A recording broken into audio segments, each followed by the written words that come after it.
more units you make, the more Vizier points you have, right?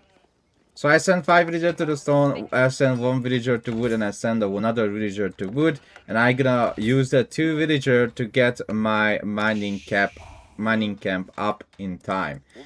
When the 5 villager is collecting the stone, I send it back to the TC. I drop the stone to the TC, and I'm gonna build the military school immediately. So I'm building the military school. Bam! And I send the villagers onto the food as soon as the military school is up. So there are multiple options that I can do with this Dark Age Spearman.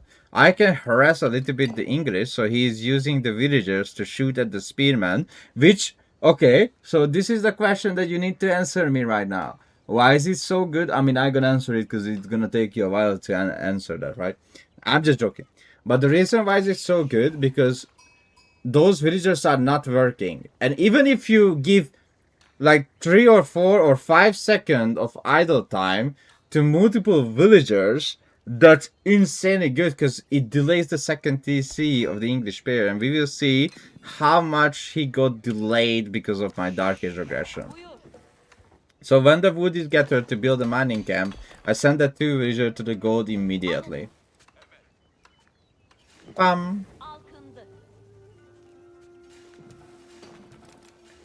But of course, don't overgather the Buddha. I was yapping to Twitch chat, so I overgather the wood. But if you don't overgather the wood, you can have a really good, spicy, nice timing. So he's going up with the AB of Kings, and he's sending the villagers to stone.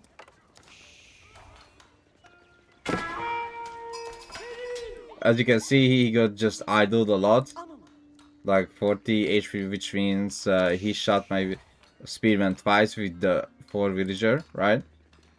And now I'm sending more spearmen. Look at that. The holy idle time. So here he just killed one of my spearmen, which was a problem. But also he killed 80 HP, right? What does it mean? That he shot 4 times to that one spearman. And so far he shot twice to this spearman. And he gonna shot again. Look, this is insane amount of idle time, right? So he destroyed how much HP? He destroyed 80 plus 60, right?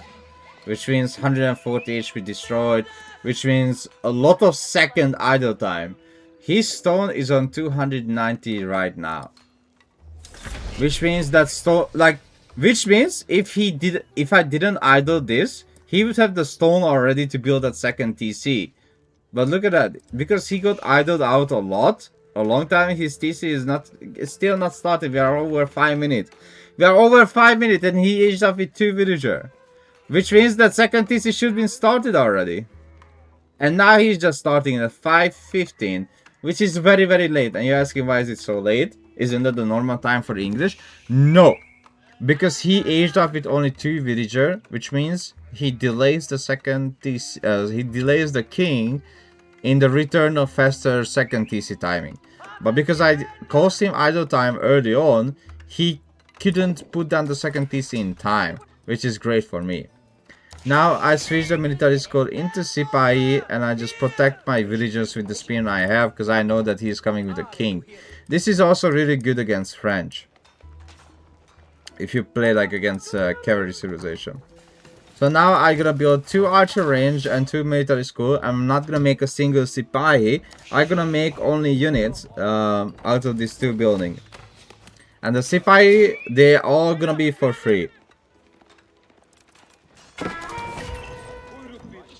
So as you see, I use the Vizier pointer Imam because I also need to collect the relics on the map. Be very, very careful with the imam. Try to not lose them. If you don't lose your imams, it's perfect. You get 3 relics immediately. I'm keeping the spearmen at home to protect my villagers, protect the resources. This one is making a Sipai. This one is making a Sipai. I think I'm gonna build 1 stable to make matter. Matter. But if you're scared to lose your imam, like, you don't need to send to the front line if you can't really micro it well. But you keep eye on those imams. So he's on 2TC. He made some military building because he's scared of my army that's coming right now. The first villager kill just happened. I got +1 range damage already, so my archers do a really good amount of damage, 6 instead of the 5, which is really good against armored units, right? Like a situation like this. He's losing the king. He was way too greedy. And I doing out 4 villager, which is again really nice for me. And just keep making archers. So what's the point here? Why did I keep the 2 villager on stone? The reason why I kept these 2 villager on stone and I'm just making units out of archer range, because I'm getting the next Vizier point very soon.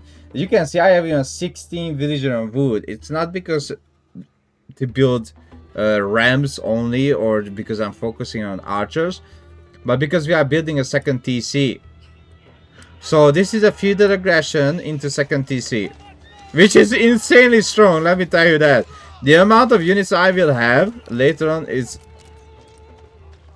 it's gonna like blow up your mind. So the ram is coming, it's gonna destroy that outpost, which is very important.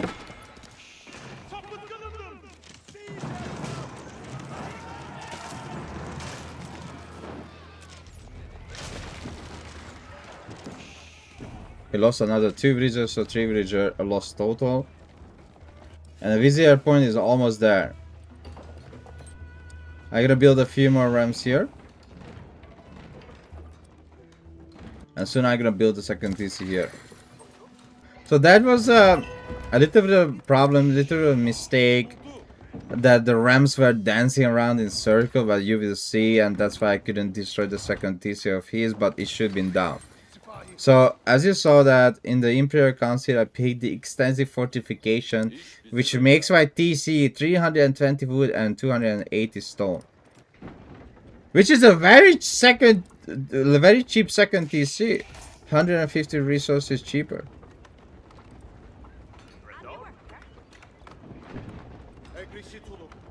Okay, so you will see there's gonna be some bug with the rams. But the second TC should be down. Should be destroyed. Like, I right clicked on the ram and they are going to the left for some reason. Look at this.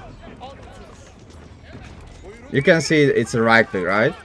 All the rams are right click to the TC. But instead of attacking the TC, they are doing this little dancing. Okay, I right click again. Look at that. So I tell them to go there and attack. Oh! Yo, my man. But of course, if you have a better luck than me with your rams, this second TC should be down and this second TC should be up.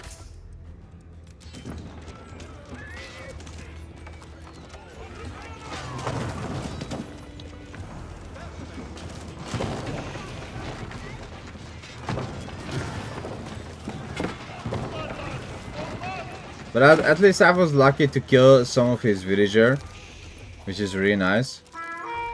And as you can see, because I was not making units out of stable, I just made one method. I was not making units out of stable, I just made units out of the archer range. I had enough resources at home to go up to the castle age. So this would be the perfect play if the second TC went down and the rams didn't bug out.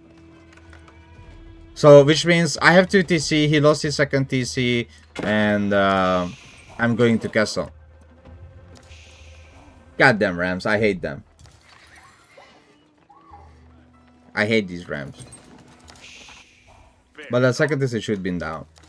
If your opponent doesn't have a second TC, you should not make rams, you just focus on army up until you get the Vizier point of excessive fortification. So you're gonna ask maybe what was the point of not making Sipai out of stable, just using the military school. So if my opponent makes knight or horseman, like let's say it's a Delhi player, I would have built a barracks and make spearman. But the reason why we are not making Sipahi is because we are not using the resources, aka the food, so we can go to the castle age.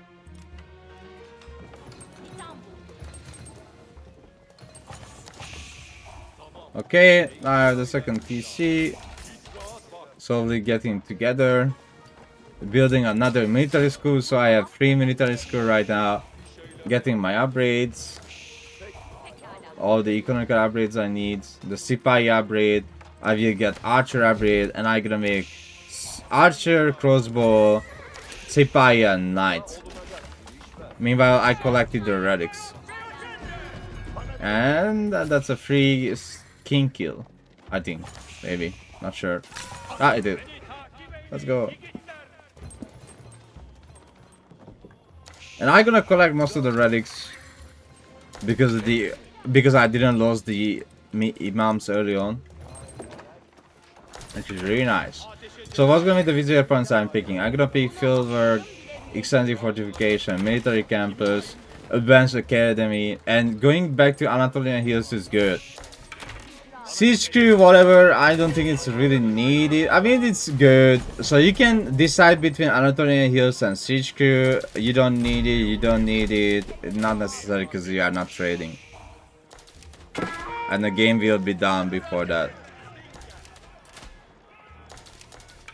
So now, I do not wish to fight into his army. And rather do some, you know, like face check to get there, see what he has. Because he has a white tower and I cannot push under the white tower. Unless I have a huge army. On the Mechmed, I set it on trebuchet because I think that's the best option from all that. Because I can trap down the white tower or the main TC. If I had manganese, the manganese would not do anything against these. Manganese would be good against his army, but I need to destroy the buildings, otherwise he's not gonna tap out. So I'm collecting stone as well. I can build a forward keep. Because don't forget, when you pick the extensive fortification, your keeps are cheaper as well. They are only 720 stone. Just like the outpost is cheaper. Walls are cheap. Like every kind of wall are cheaper as well, right? You can see the stone tower goes down to 200 from 250. So I'm capturing the sacrifice. Got all the relics on 2TC. Collecting the natural resources on the map. And I have a huge army.